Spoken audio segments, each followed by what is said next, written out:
suis Chloé et je vous retrouve ici pour le podcast Se connaître.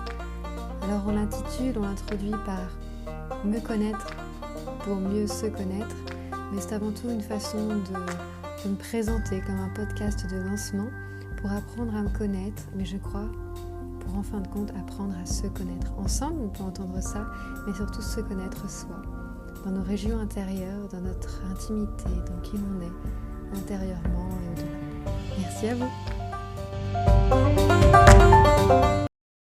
Des informations, de ce qu'on a envie de faire, pas envie de faire, de donner des petits messages en nous, alors peut-être vrai, pas vrai, je sais pas du tout, mais il fait vraiment du bien. Ce que je veux dire, c'est qu'il est pas, je sais pas trop, mais j'ai pas l'impression, j'en fais pas encore peut-être assez l'expérience que ce silence est que silencieux. C'est-à-dire qu'on a encore par exemple des pensées. Mais c'est comme si, au lieu de se situer dans l'océan des pensées, soit à suivre tous les petits poissons, imaginons que les poissons ce sont des pensées, au lieu de les suivre dans leur histoire, et d'abord on s'écarte des poissons.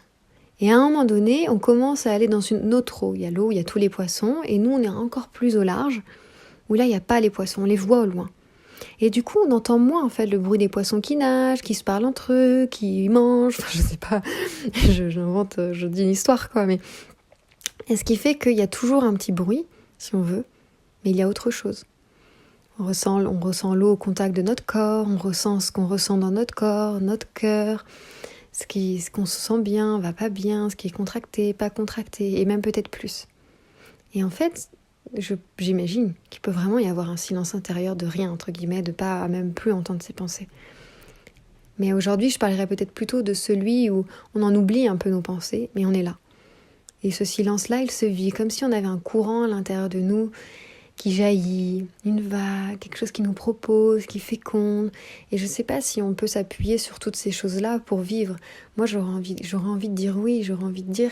Moi, c'est ce qu'on m'a appris dans certaines formations, de suivre ces élans du cœur, on a envie de faire ça, on suit, on y va, on féconde nos projets, on les garde en nous. Quand ils ont besoin de jaillir et de sortir, on les fait sortir. Et quelque part, notre vie, le chemin se crée pas à pas. Nos pas font le chemin. Nos pas de chaque instant, quelque part.